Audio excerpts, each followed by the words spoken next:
Aujourd'hui, j'aimerais partager avec vous les raisons pour lesquelles je me suis détachée de la religion traditionnelle et de la religion chrétienne moderne.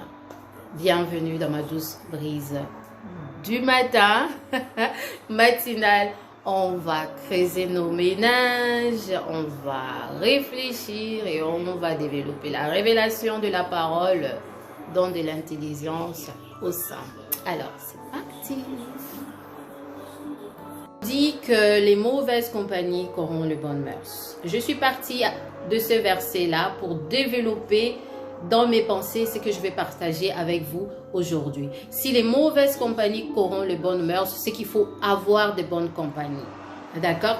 Moi, je me suis détachée du christianisme religieux traditionnel et du christianisme religieux moderne parce que je n'arrive pas à y trouver mon compte.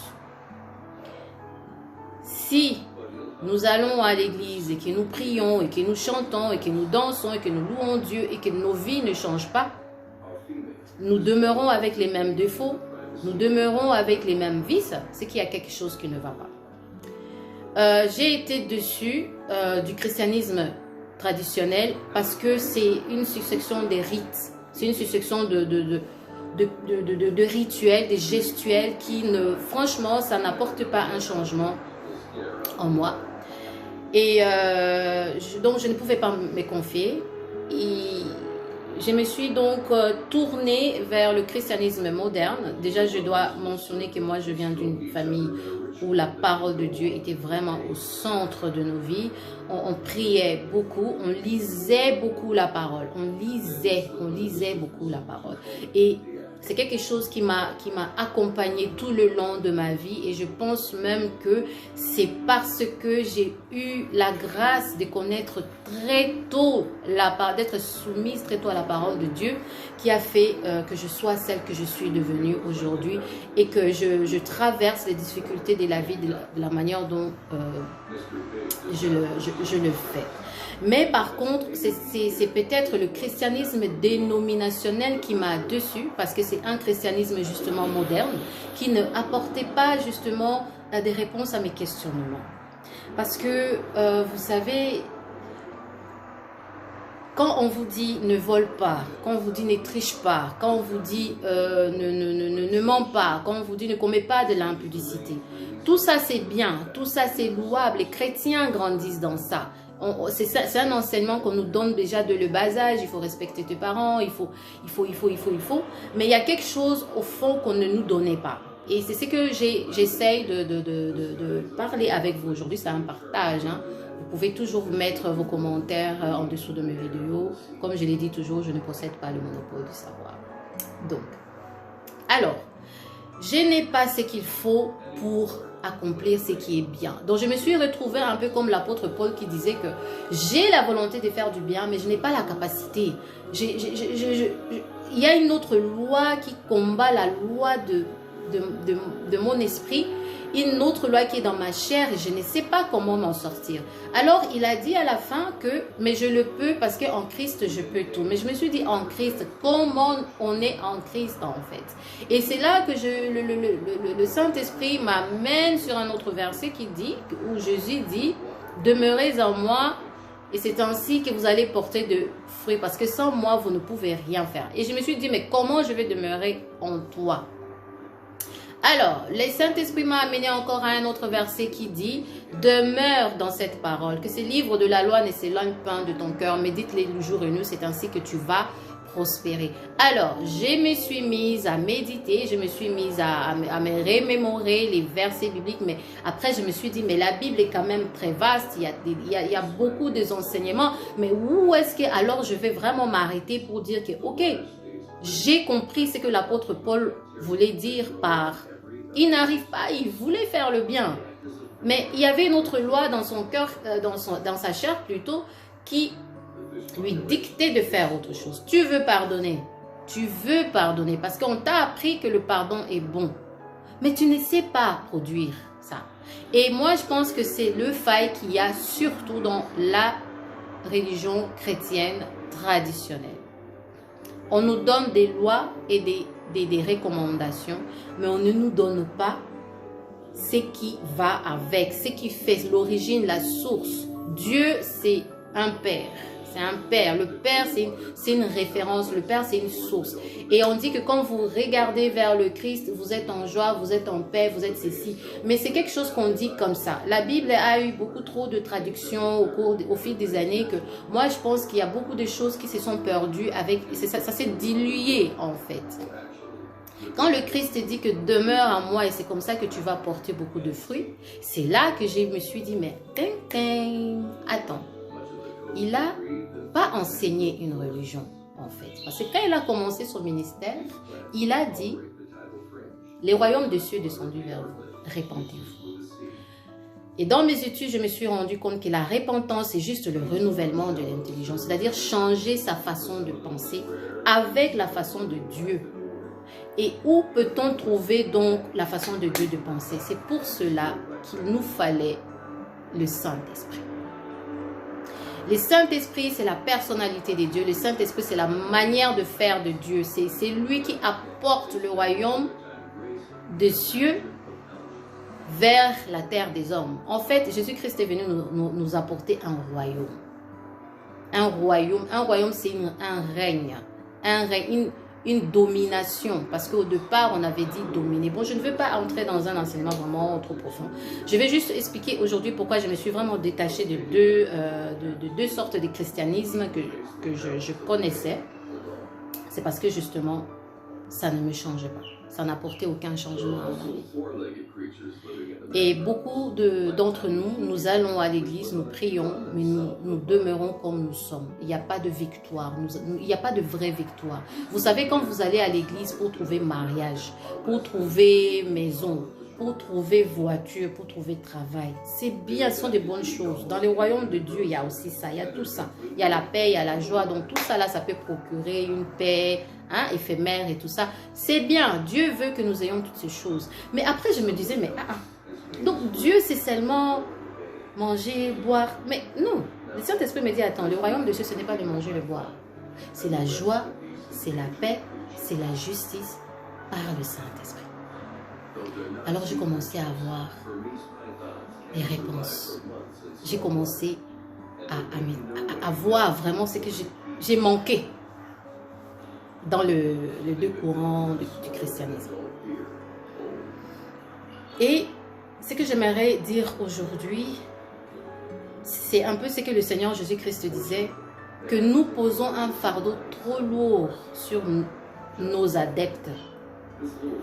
Mais nous n'entrons pas dans le royaume des cieux et nous empêchons aussi aux autres d'y entrer parce que les chrétiens se retrouvent entre eux les gens parfaits. Ils sont parfaits, oh, ils sont parfaits. Un chrétien ne va pas... Vous savez, il y a des caractères, il y a des personnalités qui se rencontrent dans un lieu. Chacun s'est dit, moi, je vais chercher quelque chose de juste, quelque chose de bien.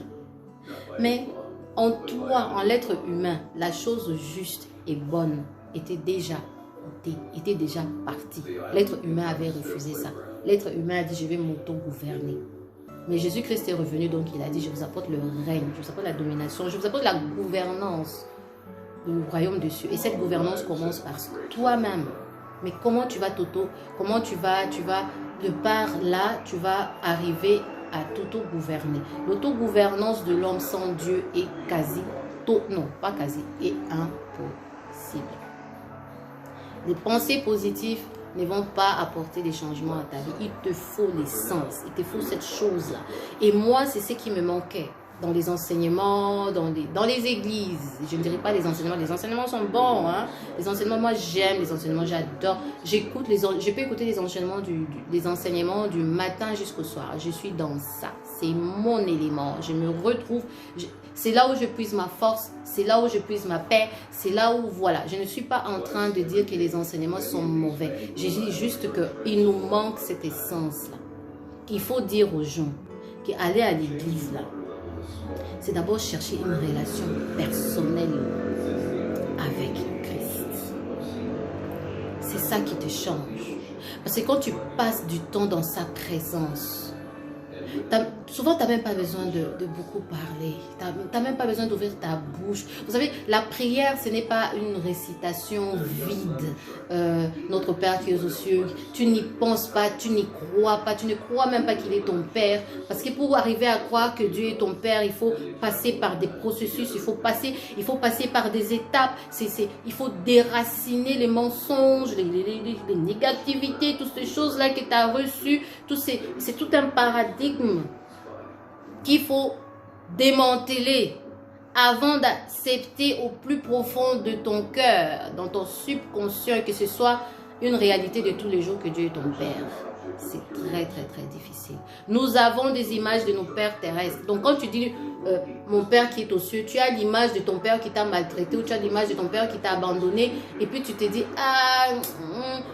tu n'arrives pas à bâtir ta foi sur ça. Tu peux pas, en fait. Et moi, ça me manquait. Et je rends grâce à Dieu aujourd'hui que j'ai compris que Jésus, Christ, incompris qui il était, il a été rejeté par les religieux. Et les nombres de personnes qui ont le même discours que moi sont rejetées par les religieux. Parce que le Christ n'est jamais venu apporter une relation, mes frères et sœurs. Le Christ est venu apporter une relation avec Dieu le Père. Il faut prendre Dieu dans les deux dimensions. Donc c'est quelque chose de très profond. Donc ce pause de ce matin, c'était juste pour expliquer, parce qu'il y a peut-être certaines personnes, les païens ne comprennent pas mes pauses. Les athées ne comprennent pas mes pauses. Les chrétiens non plus. Deux fois, les chrétiens pensent qu'ils se retrouvent dans ce que je dis. Deux fois, les païens peuvent se dire qu'ils se retrouvent dans ce que je dis. Puis après, je dis quelque chose et puis ils se disent non, mais elle raconte quoi? En fait, c'est justement ça, parce que le Christ n'a jamais été compris ni par les sages, par les Grecs, ni par les Juifs, par les religieux, ni par les Romains, c'est-à-dire les pouvoirs politiques et tout ça. Donc, c'est vraiment un enseignement qui a été combattu déjà quand il était là. On l'a tué même à cause de ça. Et je pense que tout un chacun qui va s'élever un beau matin, qui va prêcher l'enseignement du Christ tel qu'il avait fait, il va avoir toutes ces catégories de gens que je viens vous citer contre lui. Et moi, je dis toujours, dans le chemin de ta destinée, tu es seul. C'est comme ça.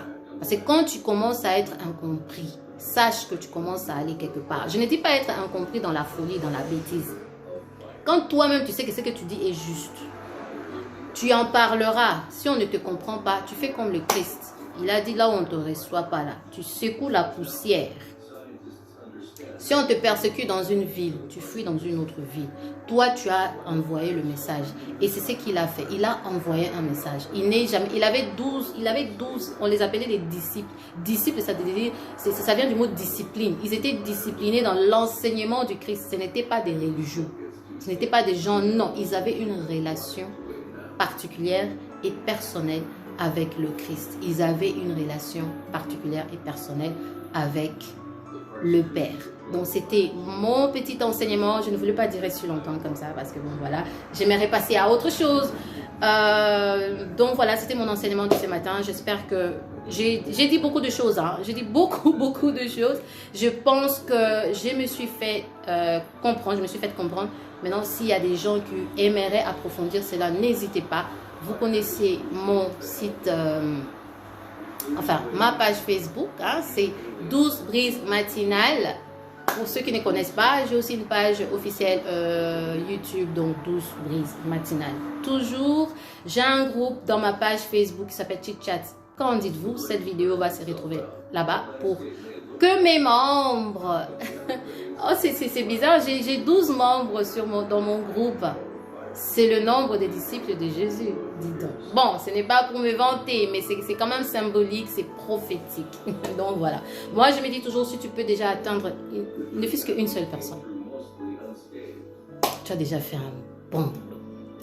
Voilà. Je suis pour les petits commencements. C'est parce que quand on rend grâce pour les petites choses, on finit par avoir les grandes choses. Donc, c'était mon partage d'aujourd'hui. Je vous retrouve très bientôt avec une autre post et on va beaucoup rigoler. À plus tard.